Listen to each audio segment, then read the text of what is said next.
नमस्कार, स्वागत है आप सभी का। आप देख रहे हैं इंडिया डेली। मैं हूं आपके साथ गीतू चौहान। बुलेटिन की शुरुआत करते हैं बड़ी खबर के साथ। आज युवाओं से पीएम मोदी का सीधा संवाद। खेलों में युवाओं की भागीदारी बढ़ाने पर होगी बात। विकसित भारत के संकल्प पर युवाओं से संवाद। नशा मुक्त भारत अभियान को लेकर भी चर्चा। युवाओं की भूमिका और भविष्य के विजन पर पीएम मोदी की बात। ये बड़ी खबर। खेलों में युवाओं की भागीदारी बढ़ाने पर फोकस रहेगा। आज युवाओं से पीएम मोदी संवाद करेंगे तो खेलों में युवाओं की भागीदारी बढ़ाने पर बात होगी। विकसित भारत के संकल्प पर युवाओं से संवाद करेंगे पीएम मोदी। नशा मुक्त भारत अभियान को लेकर भी चर्चा करेंगे तो युवाओं की भूमिका और भविष्य के विजन पर पीएम मोदी से बातचीत होगी। और ज्यादा जानकारी के लिए रुख करेंगे संवाददाता उत्कर्ष कुमार का। उत्कर्ष, तो पीएम मोदी की ये बात युवाओं के साथ और किस वक्त ये निर्धारित की गई है, क्या समय रहेगा और क्या क्या इसमें बातें होंगी, क्या कहा जा रहा है? और बिल्कुल देखिए, आज प्रधानमंत्री युवाओं से सीधे तौर पर संवाद करेंगे। खेलो इंडिया के खिलाड़ियों के साथ भी संवाद होगा। सुबह 11 बजे का ये समय रखा गया है जब प्रधानमंत्री सभी युवाओं से, जेंजी खासतौर पर इस शब्द का इस्तेमाल किया जा सकता है कि जेंजी से अब संवाद करेंगे।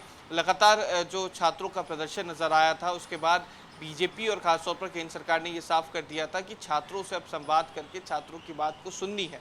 अब ऐसे में खुद प्रधानमंत्री खेलो इंडिया के तहत जो खिलाड़ी हैं उनसे भी बात करेंगे और साथ ही साथ आने वाले समय में राष्ट्र निर्माण किस तरीके से हो सके और जो युवा हैं, जो खिलाड़ी हैं, उनका भारत में किस तरीके से तैयारी है और जो अलग अलग एथलीट्स हैं, गेम्स हैं, उसको लेकर किस तरीके की तैयारी होगी, राष्ट्र को किस तरीके से समर्पित किया जा सकता है, इन तमाम चीज़ों को लेके जो जानकारी है वो खुद पीएम मोदी सभी खिलाड़ियों से साझा करेंगे। और सबसे बड़ी बात कि जो खेलो इंडिया के तहत जो युवा खिलाड़ी हैं, जो एथलीट्स हैं, उनसे पीएम जो है वो कई तरीके के मंत्र भी उन्हें देने वाले हैं। सीधे तौर पे ये कहा जा सकता है कि जेंजी से संवाद और युवाओं से अपनी बातों को रखना और सरकार किस तरीके से उनके लिए कार्य कर रही है उसको लेकर भी बात करना। नशा मुक्ति का जहाँ तक आपने जिक्र किया है गीतू, तो ये संभवतः माना जा सकता है कि जब पीएम का संवाद होगा तो कई अलग अलग मुद्दे उसमें होंगे, चाहे वो महिलाओं को लेकर भी वो बातें करें। इसके अलावा अगर सीधे तौर पे कहा जा सकता है कि जो युवा हैं वो आने वाले समय में किस तरीके से भारत का निर्माण कर सकते हैं, अलग अलग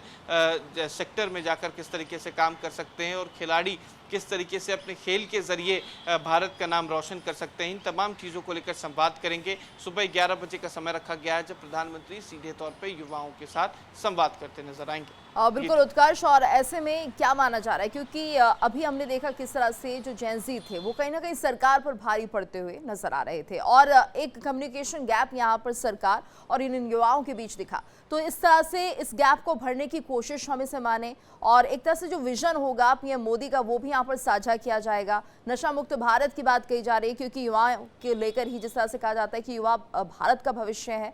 तो ऐसे में इनके साथ संवाद में क्या उस विजन को एक तरह से पीएम मोदी इनके सामने अपनी बातें रखेंगे और एक तरह से अपने सहयोग की बात भी करेंगे कि अगर जिस दिशा में सरकार काम कर रही है उसमें जेंजी या युवा सरकार का सहयोग करें? बिल्कुल पूरी तरीके से देखिए, जब भारत का जिक्र किया जाता है गीतू तो ये सीधे कहा जाता है कि भारत एक युवा देश है। यानी कि युवा देश का सीधा ये कहना है कि हमारे यहाँ करीब 60% से ज़्यादा ऐसे युवा हैं जिनकी उम्र 35 वर्ष से कम है। तो भारत को युवा इसलिए भी कहा जाता है और जब युवा से संवाद प्रधानमंत्री करेंगे तो एक गैप जो बना हुआ था, यानी कि जो दूरी बन चुकी थी सरकार से छात्रों को लेकर, चाहे वो अलग अलग मांगे हों या अलग अलग उनकी बातें हो, चाहे वो रोज़गार को लेकर हो या फिर अलग अलग मुद्दे खासतौर पर नज़र आए जो हमने जंतर मंतर पर भी देखा, पटना में भी देखा, झारखंड में भी देखा। तो अब कोशिश ये है कि जो दूरी है उसे मिटाने का पूरा प्रयास किया जाए। कहीं ना कहीं यही एक कारण है कि जो तमाम कैबिनेट मिनिस्टर्स हैं उन्हें यूनिवर्सिटीज़ में भेजा जा रहा है और इसकी कमान खुद प्रधानमंत्री भी संभाल चुके हैं। आज जब खेलो इंडिया संवाद होगा 11 बजे से ये पूरा संवाद शुरू होगा, उस वक्त ये माना जा रहा है कि सभी जो युवा खिलाड़ी हैं उनसे बात करेंगे और बताएंगे कि भविष्य किस तरीके से युवाओं का है और युवाओं के एक साथ होने से भारत किस तरीके से बदल सकता है। तो एक कोशिश, एक प्रयास जरूर होगी क्योंकि कई राज्यों में चुनाव भी हैं और युवा एक निर्णायक वोटर्स माने जाते हैं। बीजेपी की 2 कैडर वोट्स मानी जाती है, एक जो आधी आबादी है यानी कि महिला का जिक्र हम कर रहे हैं और दूसरी तरफ जो युवा हैं, जो लगातार ये कोशिश बीजेपी की रहती है कि युवाओं को अपनी तरफ रखा जाए, अपने पाले में रखा जाए। अब ऐसे में कुछ राज्यों में चुनाव है जहां पर युवा सर्वोपरि वोटर्स माने जा रहे हैं। तो किस तरीके से इस जेंजीज को अपनी तरफ करना और एक दूरी जो बन चुकी है उसे मिटाना, ये तमाम कोशिशें जो हैं वो आज पीएम मोदी की नजर आएंगी। बिल्कुल उत्कर्ष, आप इस खबर पर नजर बनाए रखिएगा, आपसे अपडेट लेंगे। धन्यवाद आपका इस पूरी जानकारी के लिए। आगे बढ़ते हैं। योगी सरकार लॉन्च करेगा स्टार्टअप नीति 2026। लोक भवन में होगा स्टार्टअप इकोसिस्टम इवेंट। तो 107 स्टार्टअप्स को मिलेगी प्रोत्साहन राशि। 7 यूपी स्टार्टअप्स को सम्मानित करेंगे सीएम योगी।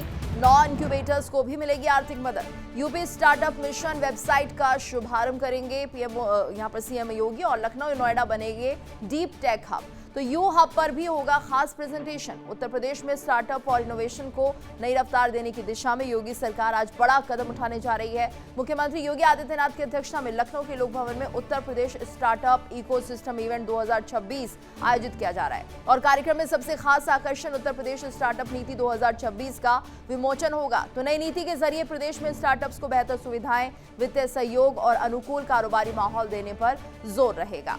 ऐसे में युवाओं को इसका फायदा होगा। इनोवेशन के क्षेत्र में बेहतर प्रदर्शन करने वाले उत्तर प्रदेश के 7 स्टार्टअप्स को भारत इनोवेट्स के लिए चयनित किए जाने पर सम्मानित भी किया जाएगा। और ज्यादा जानकारी के लिए रुख करेंगे संवाददाता अनुज का। अनुज, तो ये विशेष कार्यक्रम हो रहा है और कहीं ना कहीं स्टार्टअप को लेकर जिस तरह से सरकार ने भी अपनी एक नीति बनाई है, उसी के तहत इसमें ज्यादा से ज्यादा लोगों को जुड़ाने के लिए, ज्यादा से ज्यादा लोगों को जोड़ने के लिए एक बड़ा अवसर ही माना जा रहा है।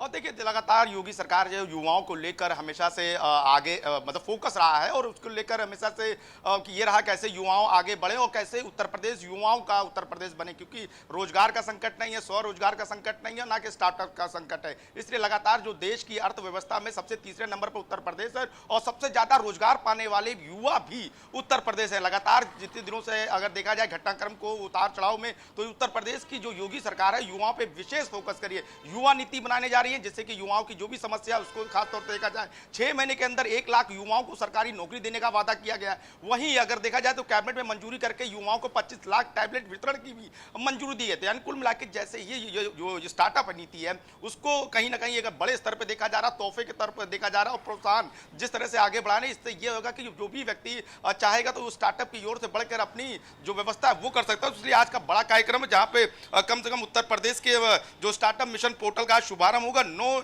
इंक्यूबेटर को प्रोत्साहन राशि का वितरण किया जाएगा। स्टार्टअप नीति के तहत योगी सरकार आज 107 स्टार्टअप करेंगे प्रोत्साहन राशि का वितरण, यानी यूपी में नवाचार स्टार्टअप इकोसिस्टम को नई गति मिलेगी। तो यानी जिस तरह से स्टार्टअप को हमेशा से केंद्र सरकार से लेकर योगी सरकार लगातार बढ़ाती रही है, उसी क्रम में आज का ये दिन बेहद महत्वपूर्ण माना जा रहा है, क्योंकि आज का जो ये स्टार्टअप मिशन पोर्टल होगा उसके शुभारंभ होने के बाद तमाम तरह की जो भी जो दिक्कतें थी जो स्टार्टअप को लेकर होती थी वो कहीं ना कहीं एक वन डोर के जरिए वो चीजें वहां से मतलब इजी वे में वो चीजें होंगी। और आईआईटी कानपुर से ये समृद्ध है स्टार्टअप को सीएम योगी आदित्यनाथ वहां पे प्रशस्ति पत्र और प्रमाण पत्र भी वहां पे देंगे। और लखनऊ और नोएडा में you hub deep tech centre स्थापित करने की भी इसमें आज घोषणा होगी। यानी यूपी में 88 इंक्यूबेटर्स और 84 यूनिकॉर्न व देश में चौथा सबसे बड़ा स्टार्टअप इकोसिस्टम है। यानी आज 10 बजे लोक भवन में इसका शुभारंभ होगा। कुल मिला के देखा जाए तो योगी सरकार कैसे युवाओं को आगे बढ़ाएं, कैसे युवाओं को मतलब चीजों को इकोसिस्टम में लाया जाए, स्टार्टअप में लाया जाए, उसको लेकर आज ये विशेष प्रोग्राम और लगातार योगी सरकार बिल्कुल अनुज। और कहा ये भी जा रहा है यूपी सरकार की तरफ से भी और केंद्र सरकार की तरफ से भी ज्यादा से ज्यादा फोकस होना चाहिए स्टार्टअप्स पर, ज्यादा से ज्यादा फोकस होना चाहिए कि आप रोजगार लेने वाले नहीं बल्कि देने वाले बने। यानी कुल मिलाकर एक बड़ा विजन, एक वाइड विजन यहाँ पर देखा जा रहा है। बिल्कुल, इसलिए आज का जो दिन है बेहद महत्वपूर्ण है। यूँ समझ लें कि युवाओं के लिए एक तोहफे भरा दिन रहेगा। प्रोत्साहन राशि के साथ तमाम तरह के प्रमाण पत्र वितरण किए जाएंगे और सभी को एक वहाँ पे सीएम योगी आदित्यनाथ एक संबोधन भी करेंगे। कैसे जो उत्तर प्रदेश है, युवाओं का उत्तर प्रदेश और देश की चौथी सबसे बड़ी स्टार्टअप इकोसिस्टम के तौर पर देखा जा रहा है। यानी चौथी बड़ी, देश की सबसे चौथी बड़ी उत्तर प्रदेश को देखा जा रहा है। लगातार अगर देखें कुछ दिनों यानी हालिया दिनों में योगी सरकार लगातार युवाओं को लेकर खास तौर से योजना लेकर आ रही है। जैसे युवा नीति की बात इसलिए हुई कि ग्रामीण में जो भी युवाओं को नौकरी से लेकर समस्या होती है, एजुकेशन को लेकर समस्या होती है, या उनको जो मेन मुद्दे होते हैं उनको नोडल अधिकारी के जरिए उन मुद्दों को समझना होगा, सुलझाना होगा और कैसे उनका निस्तारण हो, ये चीजों खास तौर से देखना होगा और उन्हीं चीजों को लेकर एक पॉलिसी में इंप्लीमेंट करना होगा।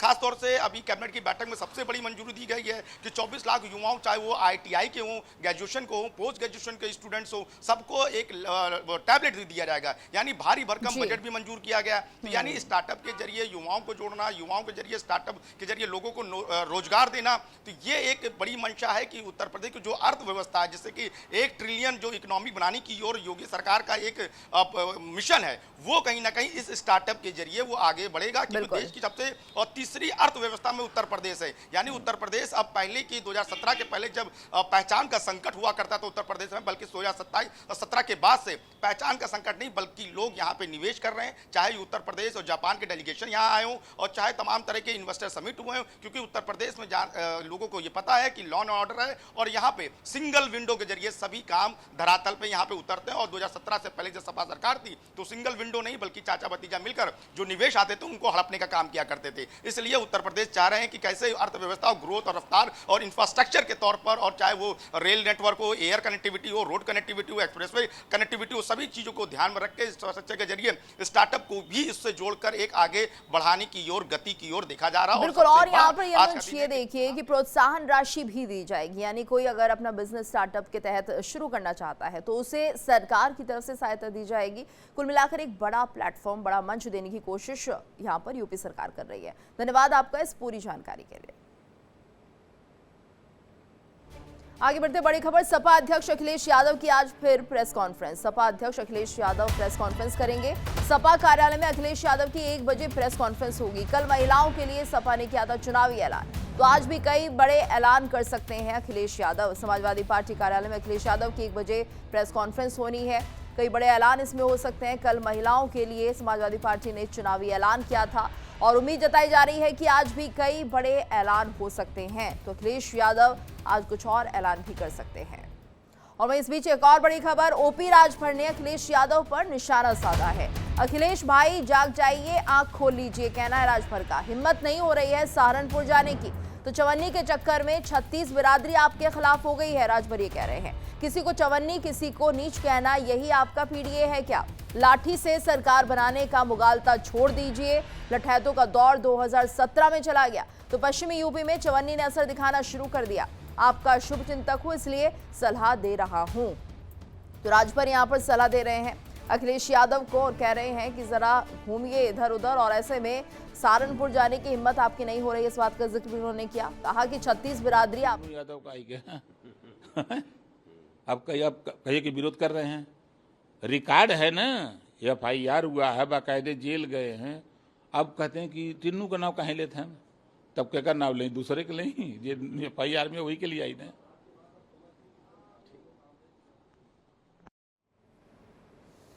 और ज्यादा जानकारी के लिए रुक करेंगे संवाददाता कौशलेंद्र का। कौशलेंद्र, ये जो जिस तरह से पूरा बयान सामने आ रहा है राजभर का, और ऐसे में ओपी राजभर यहाँ पर अखिलेश यादव पर निशाना साध रहे हैं, आखिर इन बातों के जरिए कहना क्या चाह रहे हैं राजभर?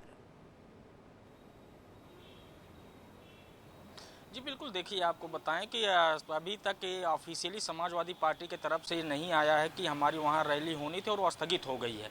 लेकिन अगर बात की जाए कि जो RLD के नेता और ओम प्रकाश राजभर जो ये बयान दे रहे हैं, तो आपको बता दें कि जो 36 बिरादरी की बात कही जा रही है कि उन्होंने जो है वहाँ विरोध जताया है, अभी उन 36 बिरादरियों को कोई पंचायत नहीं हुई है। ये युवाओं के कुछ बयान सामने जरूर आए कि उन्होंने कहा कि अगर जाट समाज का अगर अपमान किया जाएगा तो हम पश्चिमी उत्तर प्रदेश में अखिलेश यादव का विरोध करेंगे और उनकी रैली नहीं होने देंगे।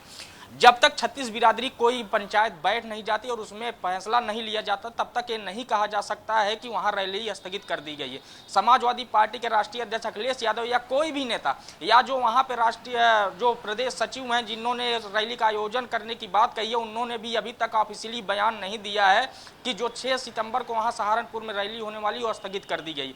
लेकिन हाँ, एक बात ये जरूर है कि RLD की तरफ से जो आरोप लगाए गए और जो RLD ने पूरे चवन्नी के बयान पे जो है पूरे जाट समाज को जोड़ा है, उससे कहीं न कहीं पश्चिमी उत्तर प्रदेश में समाजवादी पार्टी के राष्ट्रीय अध्यक्ष अखिलेश यादव का विरोध जरूर हो रहा है।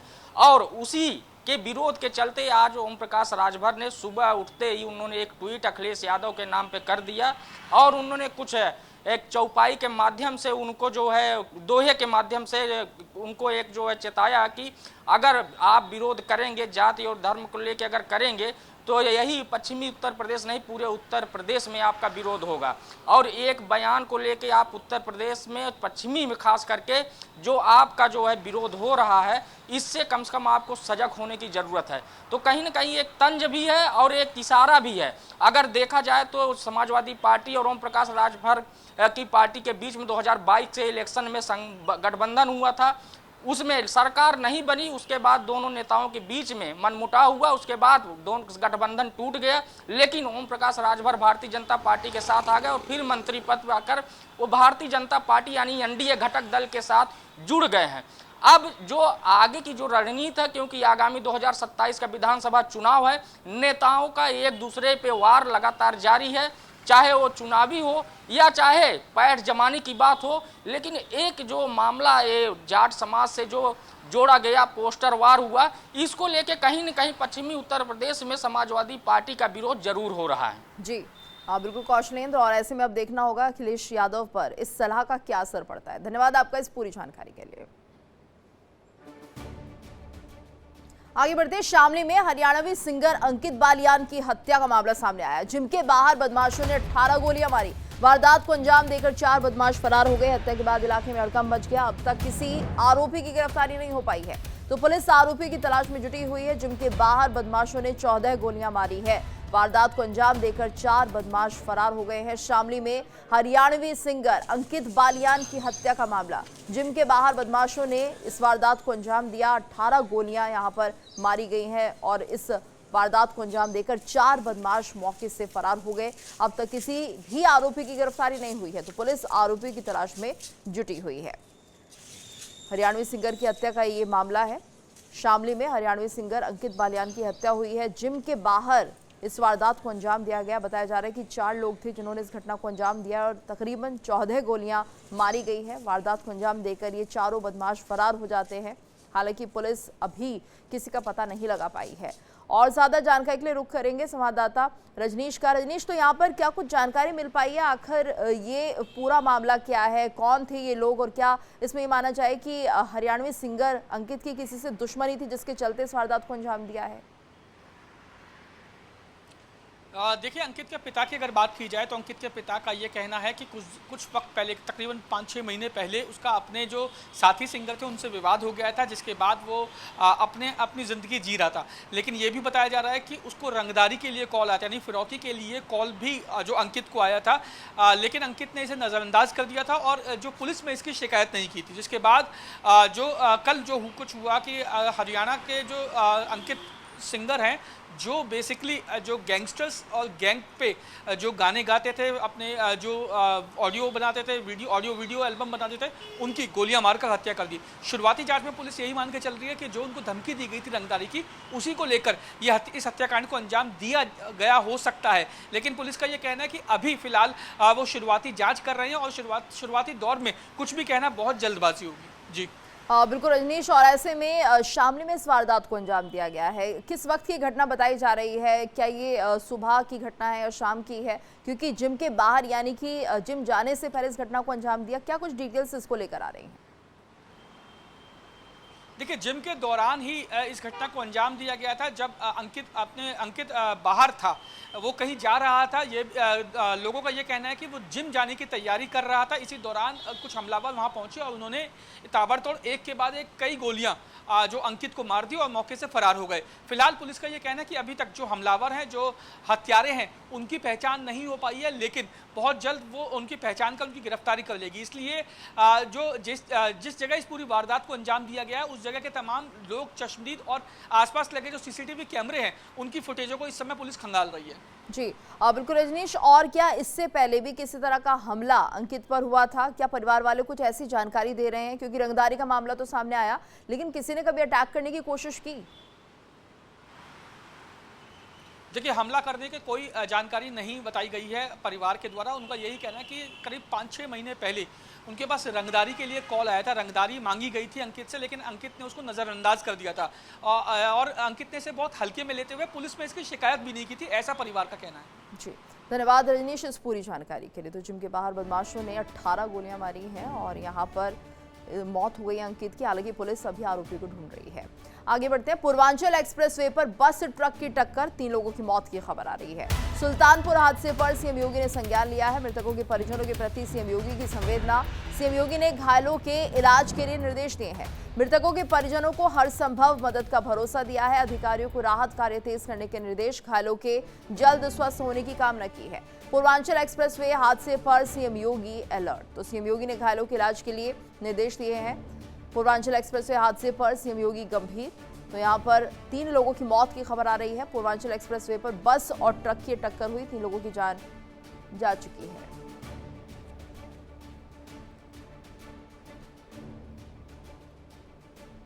और इसी के साथ इस बुलेटिन में फिलहाल इतना ही। वक्त हो चला एक छोटे से ब्रेक का। ब्रेक के बाद खबरों का सिलसिला लगातार जारी है। देखिए इंडिया डेली 24/7 अब आपकी स्मार्ट टीवी पर।